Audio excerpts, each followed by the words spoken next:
Hey guys, this is a video I've been wanting to do for a little while. I've gotten questions over which pets are better than which, and they're not always all better in every situation, so I figured I'd do this as a general ranking. At the end, I will go over potentials loadouts, and then which ones you should be focusing on for your beast spirits. I tried to record this earlier and I did end up rambling too much, so I'm going to try and keep it a little bit more concise on why the pets are in the ranking they are. So let's get into it.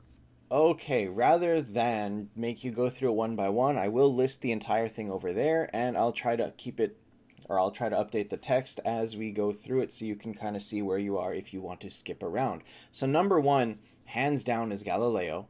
Number one, he gives the highest base stats of any pet. Number two, his level of randomness potentially lets you reach levels that you just couldn't reach before, because he can give you artifacts that you can't normally get, or he can give you artifact combinations that you can't normally get because you can get two of them. So you could have an 88 mythic artifact on Arwen, and then he'll also give you an axe on top of that. Or if you have 4 Tears of the Goddess, he can give you the fifth one. Stuff like that. So he's not reliable in what he gives, but in PvE, where you are dealing with a lot of randomness anyway, in terms of just lucky crits and all that stuff can determine a whole different range of damage, he's going to be the one that potentially gives you the highest bump possible. Back when we could do infinite pet boss tries, Galileo was basically the key, and so he's going to be definitely number one. Now, he is the hardest to get because you do need a T4 Cosmic, but depending on where you are in the game, he is still going to be one that you will prioritize every single chance you get. At level 4 stars, level 160, he does only give 2 artifacts, and they are only Mythic 2, so he's still good, but there's a lot of artifacts where Mythic 2 is not quite up to snuff, like Tears of the Goddess, and so it's going to be good, but if you really want a big boost in damage, you might want to wait until he's 200 before really using him regularly. Additionally, if you take his beast spirit to 80 or 160, he does give you bonus speed. So versus people that don't have Leo or something like that, this speed can make all the difference. Number two is going to be Vinci, specifically for PvE use, not for PvP. The reason for this is because his passive gives your allies damage to burning targets 20%. This is active for the entire battle, so paired with Phoenix or something like that, against a boss, you're just getting an extra 20% damage every single turn, every single hero, and so that's why he's just so much better than Edison and Vincent and all the rest of them. So very specifically for bosses, you'll want to be using him alongside Galileo. For number three, I'm going to give Einstein and Frida a tie. They're both very good at what they do, but you also are set to where you can only have one of them alongside Galileo because he really is the one that you're going to want to focus on the most. And so the differences that they have are they don't overlap a lot. So Frida's really good for long battles because of her charm. Einstein is good for burst battles because of his extra revive. And depending on which one you happen to need a little bit more, if the battle's going on too long, you'll want Frida. If you know that it's going to be over in like rounds 1, 2, 3, you'll probably want Einstein. And so you'll have to choose depending on what kind of battles you're going into. Now, with Chazlon, battles tend to be over in round 1. That's why Einstein saw a big comeback. Now that Rex is out and Chazlon is not making, or there's a lot of people that are able to keep battles going much longer than round 3, Frida is making a comeback, and so you can see it's going to go back and forth depending on where the meta is at any given time. So ultimately, you do kind of want both so that you have options, but if you're picking one to prioritize, pick it based on what your battles are looking like right now. For PvE, it's going to be basically the same thing. If you're looking to kill them within the first few rounds, like a few certain pet floors, or you can't handle extended battles against Monkey Kings or something like that, then Einstein is going to be better, versus longer battles where you know that it's going to be a real slugfest, Frida is going to be better, and so, pick and choose accordingly. Number 4, I'm going to say Dante. We still haven't seen a whole lot of him being like really effective, mostly because Now he came out a little bit late, so a lot of people already have their red pets, Galileo, Frida, Einstein, maxed out, and so it was very expensive to get him to a usable level, and so he's really good because he does give damage and debuffs for the entire battle, but I don't know that it's on its own enough to counter Frida or Einstein.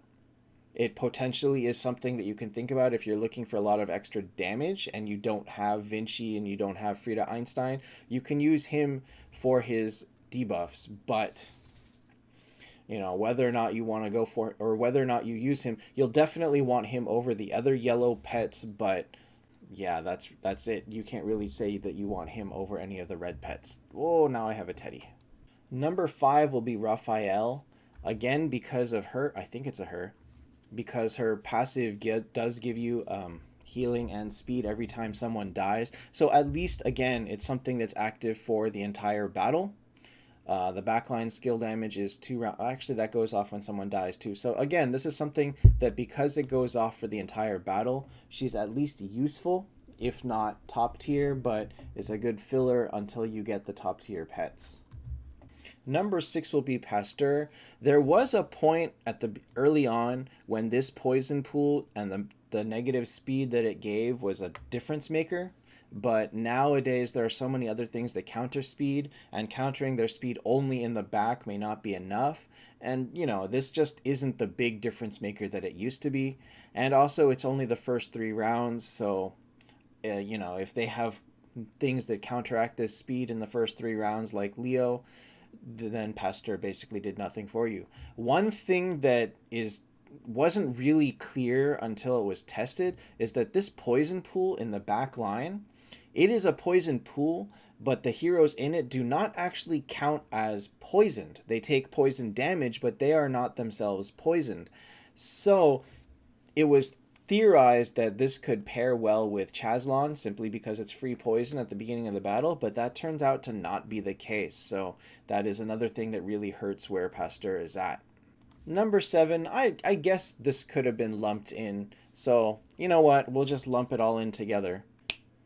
And just like that, we're going to lump them all together. Honestly, Vinci for PvP purposes, the burn damage, nobody's going to use Phoenix for PvP. Vincent just gives you a little bit of defense, which is useless. Edison gives you some crit damage for 4 rounds, which is also pretty useless. So these 3 pets are going to be like bottom of the bottom tier for everywhere else other than Vinci's one specific use for bosses. So really, you shouldn't be making these 3 unless you just have a lot of spare cans and pet food to work on them. And you really shouldn't because it's so expensive to level potential. Okay, let's look at potential layouts. The good default setup for a pet that you're going to be using as a hybrid in PvE and PvP is probably going to be this layout, which is speed, HP, and attack. I have another video on how to get these. It's not easy because attack is extremely rare and it's hard to max. So if you don't get attack, you can always work with final damage. If you use Tears of the Goddess, you can use skill damage. You can use crit damage. Use some sort of attack-based one, but you're probably going to want HP and speed as a default. We are hitting a point in the meta where people are experimenting and finding new ways to use or new battle strategies. And so you may actually not even need the speed or you may not need the HP.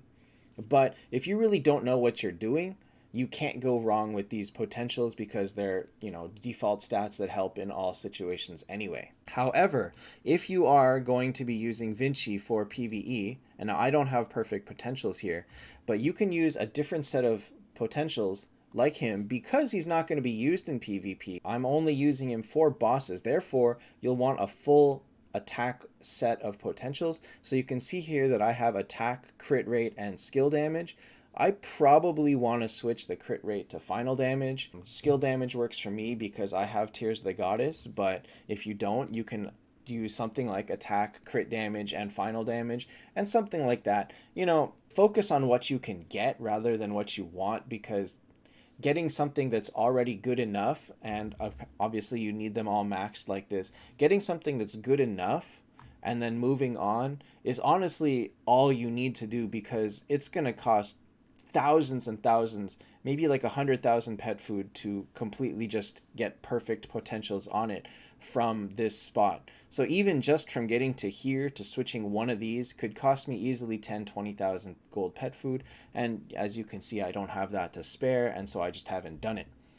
But as you can see, that's a potential loadout for a PvE specific pet. Finally, let's get into beast spirits. Now, it's free to go up to 40. You'll want it to go up to 40 for every pet. Going up to 80, you'll probably want to go up to 80 on your two main pets, but you'll want to try and prioritize the ones that are on the top of the tier list. So definitely Galileo, Frida or Einstein if you know that you're going to be stuck using them a lot. Vinci if you use him a whole lot and you just have a lot of spare yellow bottles. But yellow bottles are pretty hard to come by, so you're going to want to really prioritize the pets that you work on the most. It's very important. It's not very important, but for pets that you use heavily, getting to 80 is what at least unlocks the second passive. And so it'll be a high priority to get your two main pets to 80 before deciding where to go from there.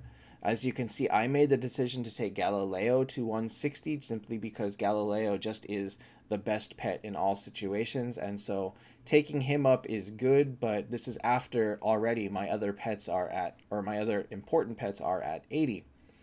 Which nodes you'll want to focus on? Well, these ones target specific factions. So this one's Alliance Elf, this is Horde Undead, this is Heaven and Hell, this is Cosmic. So depending on what you have the most of in your team, usually most people are going to want to focus on the Heaven and Hell one because they have a lot of Heaven and Hell.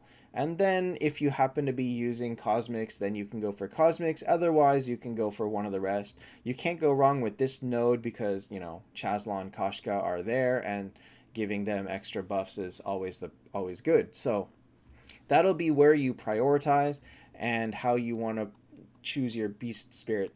So I hope that this was helpful. It was kind of a lot of information to get into, and it's not always the most straightforward in making decisions around leveling your pets, but hopefully I was able to give you a little bit more insight on what you can and cannot be focusing on and where you can go from where you are with your team. So if you have any questions, feel free to leave me a comment, and I respond to pretty much every comment on YouTube. So additionally, you can join the Discord for more help, and I'm going to also leave a link to the video on how to max your pet potentials efficiently. So that will be all for this one. See you guys next time.